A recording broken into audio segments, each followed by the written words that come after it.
What's going on, guys? Manchester United 2, Newcastle 0 at St James's, and it was a mad game.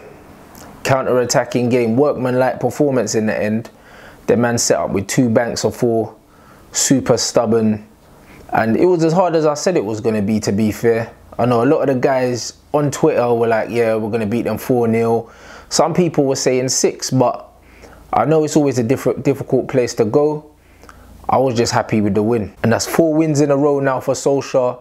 First time a manager's done 4 wins in a row since Matt Busby. So it's a big result, man. And with Chelsea drawing as well, closed the gap to 6 points off the top 4. Tottenham's a must-win game now. If we beat Spurs, then I think this top 4 team could well and truly be on. I said I'm not going to get gassed, and we have to beat Spurs because you already know I'm going to be there with my brother, so that's going to be absolute fucking scenes if we win. But we beat them, that top 4 race is well and truly, like, the door's just been kicked off the hinges. Lukaku and Rashford with the 2 goals. And yeah, it was good counter-attacking football at times. I reckon it was quite a frustrating game, to be honest, man, because Newcastle sat back deep. You could tell with Rafa Benitez's sides anyway, man, he's a very good tactical manager. Them man were there just to stifle us. Like, they wanted to try and nick something on the break, but I think for a home team, they were very defensive. They didn't really look like they come to win the game. It was more like they didn't want to lose it. So after about 10-15 minutes, you kind of saw the pattern of play and how things were going to go. But I think we managed it quite well. Lukaku bags another goal, super sub settings.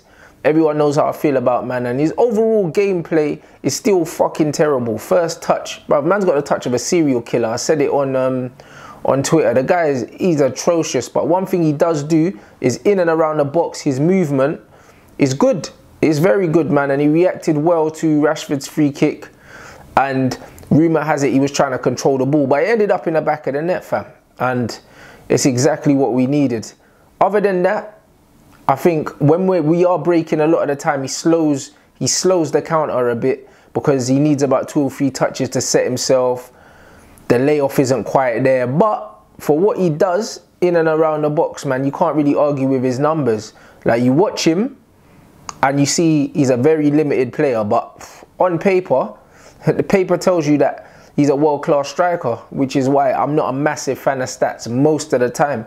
I think there's certain stats that you just need to ignore, and there's certain things where you need to just watch. But he's extremely limited. But if he's going to be doing this super sub role off the bench, because for me, Rashford is proven that he's our #1 now.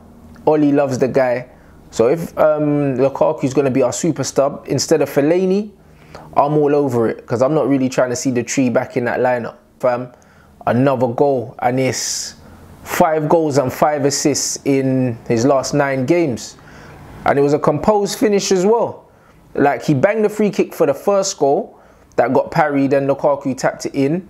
So I don't know if that counts as an assist. You lot can let me know in the description below. I don't know if someone else touches it, they still count that as an assist. But if so, then maybe you can add that in as well. But he was instrumental in that, and I thought he should have come off. I don't think he had a great game today. The defenders were pushing him about a bit. The centre-backs were shoving him around. He done some good things, but he was getting bullied, if I'm honest. And I tweeted, bring Lukaku on for Rashford and bring Sanchez on for Mata. And Oli, Rashford's definitely a favourite of Oli's. I think he tweeted a picture of Rashford's shirt on his TV like a few months back, and it's very clear that Rashford's a favourite of his. And you know what? It is what it is, man. Like, it was good he kept him on because it was his free kick, and then it was his composed finish for his goal, which was good counter-attacking play as well. Old-fashioned Manchester United counter-attack. Alexis Sanchez with the beautiful weight of pass in between 2 defenders, man. If he'd hit that any harder, the ball goes past Rashford, and then maybe the chance ain't on. So, like, great finish. Key moments for me today, Phil fucking Jones, blood. Quagmire. He is an accident waiting to happen. Like I said it before, yeah. Phil Jones is the kind of man that could burn down the house trying to change the batteries in the Sky remote, fam. He's a fucking idiot.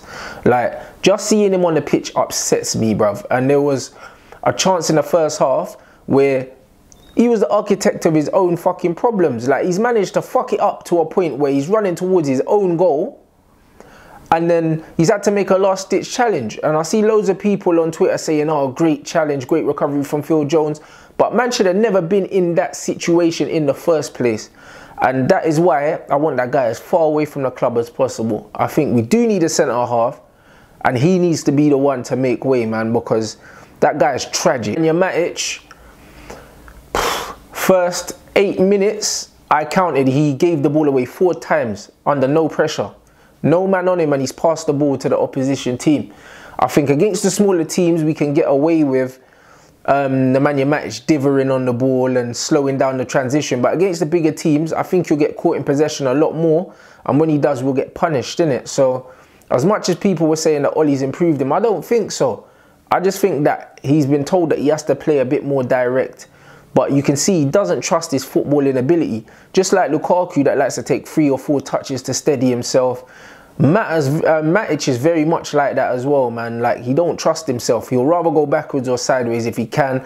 And if he's going forward, he's got to turn his whole body before he plays the pass, because he don't trust himself, innit? So, as I said, I think long term, he's not the answer. But other than that, I think he made up for his sloppy first half with a decent second. First half, that right wing was a problem for us, man. Antonio Valencia is trash, innit? Like, I did say in the last video, we never know. Valencia might be more positive under Solskjaer, but I've seen enough to know that I don't want to see him at right back again. Like, he don't offer no width, he doesn't overlap, and he always wants to come inside, either pass inside or pass backwards. I don't recall him overlapping the right hand side and putting in a single cross in the whole game. Like, correct me if I'm wrong, but I don't remember one. And one matter as well, cutting Merchant all the time as well. Like, them two completely unbalanced us. I believe that if them two don't start, we win the game a lot more comfortably, you know, because Newcastle sat back and they were there for the taking, and we had no balance. Mata was coming in and trying to pick up, he was picking up positions that Paul Pogba wanted to be in, which was a problem. And I did say that in the system that Ollie wants to play, Mata don't fit, because Pogba's the creator in that system, which means Mata's only going to be stepping on his toes. You play him from the right hand side, then we have no width. So as good as he is as a player, I just think in the system, because he doesn't have pace on the counter and he cuts in and he drifts, like, he just doesn't suit the system. And then when you couple that with useless Valencia on the outside, like, that right hand side was bleeding in the first half. But once we went 1-0 up, we controlled the game well, boy, and that's something that we haven't been able to do previously under the guy that shall not be named, boy. I'm not saying his name no more. He's out the club. Do you know what I mean? I took the piss out of man when he was at the club, but now I don't even need to mention his name. We all know who I'm talking about, and I just think 1-0 down, 1-0 up, that fool brings on Fellaini. You know what I'm saying? But we didn't need to do that today. We scored the goal. We controlled the game well after that. After we went 1-0 up, I didn't see us conceding. We passed the ball around the midfield. We took the sting out of it a bit, because Newcastle had little waves where they were playing well. Took the sting out the attacks.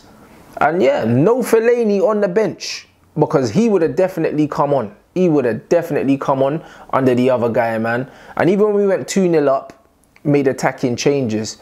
Lingard come on for Rashford at the end. There was no shut up shop in the midfield, none of that. We just kept it positive, kept attacking, and actually Pogba rounded the keeper. Well, he didn't, yeah, he did round the keeper. The keeper was on the edge of the box and he just hit the side netting. And also Lukaku had a shot that the keeper just held on to, so that we could have scored a couple more on the break. Alright, standout performance for me, man of the match, has to be Marcus Rashford. As I said, man's got 5 goals, 5 assists in 9 games. Took the free kick that we scored from and then got another goal. But not only that, the work rate is mad. The link-up's improved and it's improving, but the work rate's just crazy. Like, I see why Ollie likes him now, because I did want him to come off for Martial, but actually the movement and the pressing and everything that he gives us, he does take our corners and our free kicks. So he's starting to become quite an integral part of the team now, man. When you think that he's on set pieces, yeah, he's on set pieces and he's scoring. So I don't know, Marcus Rashford definitely man of the match. I don't think we had too many players that played really well. I think Sanchez, when he came on, made a very big difference.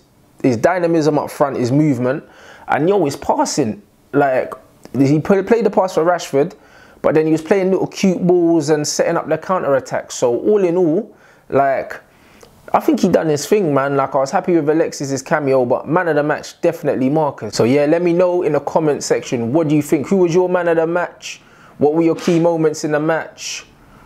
Like, let me know, man. Like, standout performers. Who do you think had a bad game that I missed? Like, I think there's a few men that I could have dashed in there. I think Luke Shaw was underwhelming today. I don't think he offers much going forward or backwards, to be honest. But like, there wasn't really anyone that had a great game, so I had to give it to Marcus. But what were your key moments? How do you think we played? Are you happy with how we played? Are you happy with the result?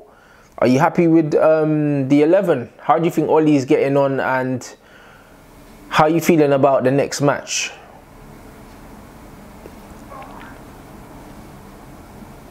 You okay? Yeah. Okay, I'm just finishing up now. Alright guys, so keep it interactive. Make sure you let me know all the above, and if you got anything else you want to add in, feel free, man. Drop yourself a comment. Obviously, make sure you add up the Twitter. It's Rants and Bants on Twitter and on Instagram, actually. And like the video, and if you ain't subbed already, make sure you hit that sub button, guys.